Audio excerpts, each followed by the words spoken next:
जिसके घर पे मीटर की रीडिंग 600 से कम है उसको बिजली का बिल 0 आएगा। मेरा बिजली ਦਾ ਬਿੱਲ ਪਹਿਲਾਂ 1 ਸਾਲ ਪਹਿਲਾਂ ਆਵਾ ਤਾਂ ਤੇ ਹੁਣ ਵੀ 1 ਸਾਲ ਹੋ ਗਿਆ ਵੀ ਆਂਦਾ ਨਹੀਂ ਹੈਗਾ ਜਦ ਆਹ ਭਗਵੰਤ ਮਾਨ ਦੀ ਸਰਕਾਰ ਬਣੀ ਆ ਜੀ। ਮੁੰਡਾ ਸਾਨੂੰ ਛੋਟਾ ਕਹਿੰਦਾ ਪਿਛਲੀ ਵਾਰੀ ਬਿੱਲ ਕਿੰਨਾ ਆਇਆ था माँ 3500 रुपया कहना ऐसी 0 आया। माँ पे ऐसा मुख्यमंत्री पूरे इंडिया में बनना चाहिए।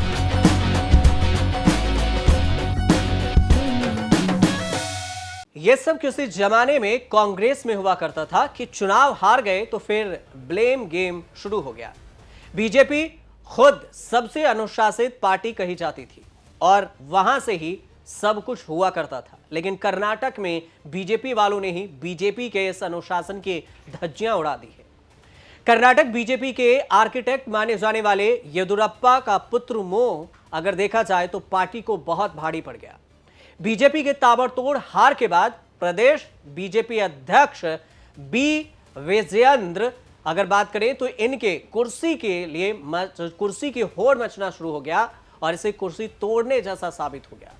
पहले 1-2 विधायक विजयेंद्र के खिलाफ बोल रहे थे, अब टॉप लेवल के नेता भी खुलकर विरोध में आ गए हैं। 2014 और 2019 में मोदी को पीएम बनाने में दक्षिण से सिर्फ एक राज्य कर्नाटक का सबसे बड़ा योगदान था। विस्फोटक सीटें जीता करती थी और बीजेपी काफी सीटें आती थी, लेकिन तब येदुरप्पा के साथ साथ ही वाई सदानंद गौड़ा का बड़ा योगदान था।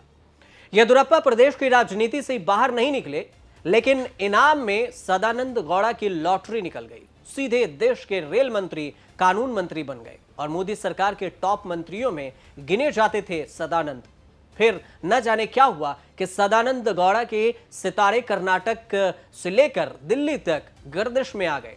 2021 में मोदी कैबिनेट से बाहर कर दिए गए। 2024 के लोकसभा चुनाव में टिकट तक नहीं मिला और सदानंद गौड़ा इतने हर्ट हुए कि उन्होंने राजनीति से संन्यास ही ले लिया। अब कहा कि चुनाव नहीं लड़ेंगे, लेकिन बीजेपी के लिए काम करते रहेंगे। जब तक हाथ पैर ठीक नहीं रहे हो तो फिर राजनीति से संन्यास कहां कोई ले पाता है, ये राजनीति में आप भी जानते होंगे। लेकिन 71 साल के सदानंद गौड़ा भी ऐसा ही एक केस है। राजनीति में वापसी कर रहे हैं या नहीं ये तो साफ नहीं है, लेकिन येदुरप्पा और उनके बेटे विजयेंद्र घिरने लगे हैं तो फिर एक्टिव हो गए हैं सदानंद गौड़ा। प्रेस कॉन्फ्रेंस बुलाकर वाई विजयेंद्र के खिलाफ मोर्चा खोल दिया है। खुलकर बोल दिया कि विजयेंद्र से पार्टी नहीं संभल रही है। एक हॉक पार्टी अध्यक्ष बोलते हुए कह दिया कि बागियों को कंट्रोल करने या फिर विश्वास में लेने के लिए फेल साबित हुए हैं। सदानंद गौड़ा ने मांग की है कि कर्नाटक बीजेपी में पूरे ओवर होल्डिंग की जो जरूरत है वो भी है, ओवर होल्डिंग भी कर सकते हैं और ट्रांसपेरेंट तरीके से नए पार्टी का अध्यक्ष भी किया जाना चाहिए। पार्टी की वैलियर मीडिया के लिए चारा भी बन गई है। अब बीजेपी के जो बेंगलुरु रूरल सीट से सांसद हैं CN मंजुनाथ भी बाकी तेवर दिखा रही हैं। जब पार्टी सबको चुप करने के लिए कह रही है तो फिर मंजुनाथ ने बयान दे दिया है कि सारे समुदाय यहां तक कि लिंगायत में भी बीजेपी का साथ छोड़ रहे हैं। हाईकमान को कुछ करना चाहिए, लेकिन तैयारी हो रही है कि प्रदेश बीजेपी का हाल बताने के लिए सारे 19 सांसद हाईकमान को मिलेंगे और येदुरप्पा की जो करीबी माने जाने वाले केंद्रीय मंत्री शोभा करंदलांदे हैं उन्हें विजेंद्र के खिलाफ भी बोल रही हैं और उतर सकती हैं। अब कर्नाटक विधानसभा चुनाव तक येदुरप्पा बीजेपी का सब कुछ कंट्रोल कर रहे थे, लेकिन कांग्रेस के हाथों पर करारी हार के बाद येदुरप्पा साइड हो गए। अब बेटे वाई विजयेंद्र को आगे करने के लिए उन्होंने पार्टी अध्यक्ष बनवा दिया है उन्हें, अपने बेटे को, और वहां से चीजें और भी खराब होनी शुरू हो गई। लोकसभा चुनाव और उपचुनाव में बीजेपी को करारा झटके भी लगते रहे। अब बीजेपी के अंदर से विजयेंद्र के खिलाफ बगावत की चिंगारी भड़क उठी है और येदुरप्पा के जो सताए और विरोधी विजयेंद्र को निपटाने पर अड़े हुए हैं। जो विरोधी हैं वो प्रदेश बीजेपी के संगठन महासचिव हैं सुनील कुमार विजयेंद्र से अब अजीज हैं उनके और अजीज होकर पद छोड़ने की भी पेशकश कर दिए हैं। अब आतुर हो गए हैं, उनसे मतभेद हो गई है। पार्टी के सीनियर विधायक अगर देखें तो बसन गौड़ा पाटिल, यतनाल रमेश जारकीहोली से विजयेंद्र और येदुरप्पा के खिलाफ मोर्चा खोल दिया है। धीरे धीरे बागी गुट बढ़ता जा रहा है और कुमार बरांगप्पा के बाद सदानंद गौड़ा भी शामिल हो गए। खुलकर आरोप लगा रहे हैं कि येदुरप्पा एंड सन्स कांग्रेस के साथ एडजस्टमेंट पॉलिटिक्स खेल रहे हैं।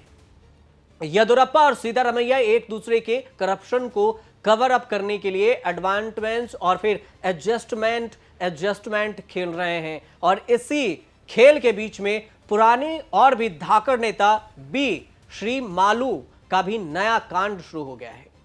अब संदूर सीट पर उपचुनाव में बीजेपी हारी तो फिर सारा ठिकरा बी श्री रामुलु पर थोप दिया गया। बेल्लारी ब्रदर्स वाले ही जनार्दन रेड्डी ने मोर्चा खोल दिया कि श्री रामुलु चुप रहें और पार्टी छोड़ने की धमकी भी दे चुके हैं। अटकलें लगने शुरू हो गई कि आजकल में कभी भी श्री मालू कांग्रेस में शामिल हो सकते हैं। दक्षिण के एकमात्र राज्य है कर्नाटक और वहां पर मची कलह पर दिल्ली बीजेपी कुछ करती दिखाई नहीं दे रही है। शांति से खामोशी चुप्पी साधी हुई है। पिछले 3 में से 2 लोकसभा चुनाव में कर्नाटक में बीजेपी ने शानदार जीत हासिल की थी, लेकिन राज्य की राजनीति में उनका संघर्ष आज तक खत्म नहीं हुआ। कर्नाटक में बीजेपी ने 2008 और उसके बाद 2019 में 2 बार सरकार बनाई थी, लेकिन किसी चुनाव में बहुमत नहीं मिल पाया। 2008 में भी बीजेपी को सबसे ज्यादा 110 सीटें और 2018 में 105 सीटें मिली थी।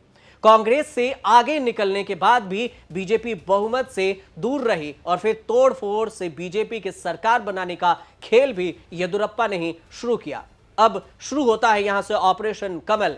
ऑपरेशन कमल भी वहीं से निकला और ये फ्रेज भी वहीं से निकला है जो ऑपरेशन कमल, जिसकी आज तक चर्चा होती रही है। और इस स्थिति में बीजेपी को पहुंचाने का क्रेडिट बीएस येदुरप्पा को दिया जाता है, जो कि 2008 में पहली बार सीएम बने और पहली बार दक्षिण में बीजेपी की सरकार बना दी। हालांकि 2013 में यह सब समीकरण अगर देखें तो थोड़ा सा बिगड़ा भी था। 2013 में भी येदुरप्पा ही थे जिन्होंने बीजेपी छोड़कर बंटाधार कर गए थे और जिसका फायदा कांग्रेस ने उठाया था। सिद्धारमैया ने 5 साल तक डटकर सरकार चलाई। 2018 में कांग्रेस और फिर जेडीएस ने साथ मिलकर सरकार बना ली, लेकिन 14 महीने की 14 महीने में येदुरप्पा ने कांग्रेस और जेडीएस की सरकारें तोड़ दी और फिर सरकार गिर गई। अब बात आती है 2023 की। 2023 में कांग्रेस ने तोड़फोड़ का सारा खेल प्रचंड बहुमत हासिल करके खत्म कर दिया। माना जाता है कि अब कर्नाटक की राजनीति की चाबी डीके शिव कुमार के हाथों में है। जेडीएस से लेकर बीजेपी तक हड़कंप मचा हुआ है कि न जाने कब पार्टियां टूटकर कांग्रेस में मिल जाए। और यही खौफ जो कभी कांग्रेस को हुआ करती थी लोटस कमल को लेकर, यही खौफ अब बीजेपी को सता रही है कि कांग्रेस की तरफ से ना कोई खेल हो जाए, क्योंकि हमारे नेता कांग्रेस में जा सकते हैं। फिलहाल आपको ये श्रेष्ठ भारत हमारा खास एपिसोड कैसा लग रहा है हमें कमेंट कर जरूर बताइएगा, और अच्छी लग रहा हो तो हमारे चैनल को सब्सक्राइब कर लीजिएगा और आप देखते रहिए हमारे साथ न्यूज़ तक।